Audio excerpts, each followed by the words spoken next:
ज्या व्यक्ती आहेत सगळे महान कलाकार आहेत आणि माझ्यासमोर बसलेले ज्या व्यक्ती आहेत त्याही कलेच्या अतिशय प्रेम करणाऱ्या आणि त्याच्यावर काम करणाऱ्या अशा व्यक्तिमत्व माझ्यासमोर बसले। त्यावेळेला बोलताना मनावर एक प्रेशर जे दडपण येतं ते माझ्यात आहे आणि अशा पद्धतीने ज्या वेळेला ह्या सभागृहामध्ये हा कार्यक्रम आयोजित करताना अतिशय अडचणी निर्माण होतात आणि ज्या पद्धतीने व्यासपीठ आम्हाला मिळालं माझ्या कार्यक्रमासाठी त्याबद्दल एक इथले जे कार्यकर्ते काम करणारे जे व्यक्तिमत्व आहेत त्यांचा मी आभारी आहे। आज मी 84 वर्ष काम करतोय, त्यातली पहिली 5 वर्ष लहानपण हे सोडून दिलं तर 79 वर्ष सातत्याने या कलेच्या कलेमध्ये रममाण झालेलं आहे। ही कला निर्मिती होत असताना आपल्या घरातल्या आई वडील हे तसे प्रसन्न नसतात, ही बिकट नाते म्हणतात आणि त्याला फार मार खावा लागतो। तो अभ्यासक्रम म्हणतात, मार्क कमी पडले की त्याला मार्क बसतो, नापास झालं की विचारूच नका। आणि मी 9वीत असताना 2 वेळा नापास झालो। तर ते म्हणले आमच्या घरचे आई वडील म्हणले तू आपलं त्या कारखान्यामध्ये लिंबोरेच्या तिथं कामाला जा। आणि मला फार वाईट वाटलं। आता ते कारखाना म्हणजे कसं सगळं ते कारखान्यामधले जे काम आहे ते यंत्र दुरुस्ती अशा पद्धतीची ती कामं आणि पुढे मला शिक्षण घेताना चित्रकलेसाठी लागणारं साहित्य मला कधीच घरातून मिळालं नाही। कागद नाही, पेन्सिल नाही, रंगपिटी नाही, काही नाही। आणि माझी चित्रकला पाहून ओगले मॅडम आम्हाला चित्रकला शिकवायला होत्या आणि त्यांनी मी चित्र कसं काढतो हे पाहून मला सगळं चित्रकलेची वही, रंगपिटी, पेन्सिल, रबर हे सगळं त्या बाईंनी दिलं आणि मला साहित्य मिळाल्यामुळे मला खूप आनंद झाला आणि मॅडमनी ते साहित्य दिलं त्याच्यात मी काम करायला लागलो। आणि पुढे हायस्कूलमध्ये आल्यानंतर आम्हाला चित्रकला शिकवण्यासाठी जे शिक्षक होते त्यांच्या मार्गदर्शनाखाली मी काम करायला लागलो। पुढे आता 11वी पर्यंत, त्यावेळीची 11वी म्हणजे SSC, 11वी पर्यंत मी त्या क्षेत्रात आणि हायस्कूलमध्ये माझा अभ्यास करत होतो।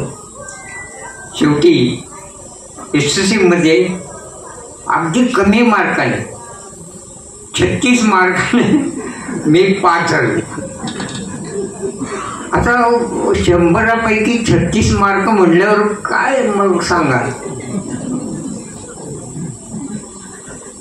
आणि अशा परिस्थितीत पण चित्रकलेमध्ये जी ग्रेड परीक्षा इंटरमिजिएट ग्रेड दिली होती, परीक्षा दिली होती, त्याच्यामध्ये बी ग्रेड होती. आता SSCचं पास झालो. आता आईवडिलांची इच्छा काय असते, आता हा झाला SSC पास झाला आणि नोकरीला लागावं, आपल्या पैसे घरात पैसे यावे, अशी त्यांची भावना असते. आणि त्या पद्धतीने पुढे एम्प्लॉयमेंट एक्सचेंजमध्ये मी नाव नोंदवलं आणि मी आपलं वाट पाहत होतो, मला नोकरी लागेल का. आणि मला माहिती होतं फुडझिमको प्रेसमध्ये ट्रेसरच्या जागा भरण्यासाठी पेपरमध्ये जाहिरात आली होती. मी गेलो ते फुडझिमको प्रेस, काय ते एकदम कॅम्पमध्ये आहे ती प्रेस, आणि तिथे गेलो. तिथं चौकशी केली. ते म्हणाले ड्रॉइंग सेक्शनमध्ये तुम्ही जा, तुम्हाला तिथं काय पाहिजे ते माहिती मिळेल. गेलो मी आणि सुदैवाने गोखले म्हणून, अनंतराव गोखले म्हणून तिथे हेड ड्रॉप्सन होते. त्यांनी मला एक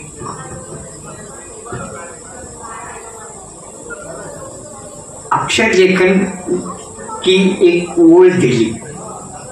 माझं गुरुचं अक्षर हे अतिशय सुंदर होतं, अक्षरलेखन. मग ती सगळी ओळ ज्या वेळेला मी लिहिली, गोखले साहेब खूप खुश आहे. ठीक आहे म्हणे.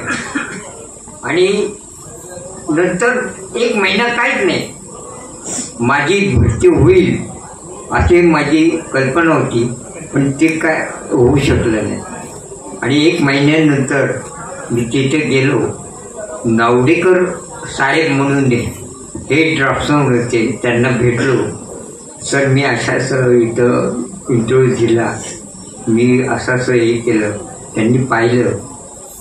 ते म्हणले तुम्ही घरी जा, 1 महिन्याने तुम्हाला काय ते मिळेल, म्हणजे पत्र येईल. मग 1 महिन्याने माझी निवड झाली ट्रेसर म्हणून आणि मी तिथं रुजू झालो. अशा पद्धतीने कलेचा संबंध वारसा जपत असताना सुद्धा घरातून ज्या पद्धतीच्या आपल्याला अडचणी येतात आणि त्या कशा सोडवायच्या, त्याला कसं तोंड द्यायचं, हे धाडसाचं काम आहे. आई वडील आपल्यावर खुश नसते. आणि तुम्हाला सांगतो, कलेची कुठलंही क्षेत्र, अगदी लेखक असू द्या, डान्सर असू द्या, चित्रकार असू द्या, शिल्पकार असू द्या, हे ज्या संबंध ललित कलेची जी अंग आहेत त्याच्यामध्ये काम करताना आपल्यासमोर अनेक अडचणी उभे राहतात. मग त्या सगळ्या पद्धतीला आर्थिक बाजू सुद्धा आपली चांगली नसते आणि त्याच्यासाठी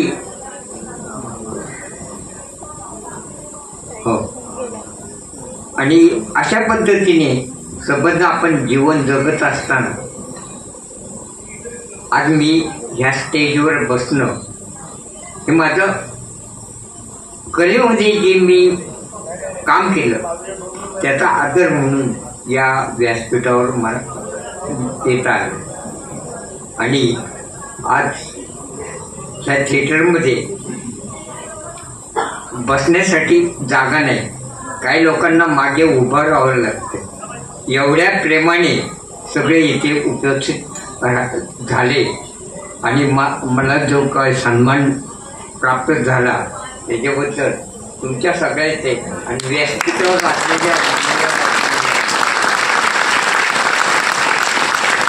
एक अतिशय मौल्यवान असं पुस्तक माझं संबंध चरित्र प्रकाशित करण्यासाठी स्वाती दरांडे या लेखिकांनी संबंध 3 वर्ष माझ्याशी कॉन्टॅक्ट करून अभ्यास करून सगळं तुम्ही कुठे राहत होता, गावी सुद्धा आल्या, तिथे 2 दिवस राहिल्या, माझं गाव म्हणजे साकोड, जेजुरी, अगदी खेडेगाव. आणि अशा पद्धतीने त्या अभ्यास करून स्वाती जारंडे यांनी जे पुस्तक दिनकर थोपटे या नावाने प्रकाशित केलंय, शिल्प साधना या नावाने असं प्रकाशित झालेलं पुस्तक. आणि एवढं मोठं पुस्तक माझ्यावर लिहिणं हे मला पाहत असताना सुद्धा लादल्यासारखं होतं. पण त्यातला मजकूर इतका सुंदर आहे ना, वाचल्यानंतर कलाकाराचं जीवन हे आपल्या समोर उभं राहतं. त्याबद्दल स्वाती जारंडे यांचे मी फार आभार मानतो.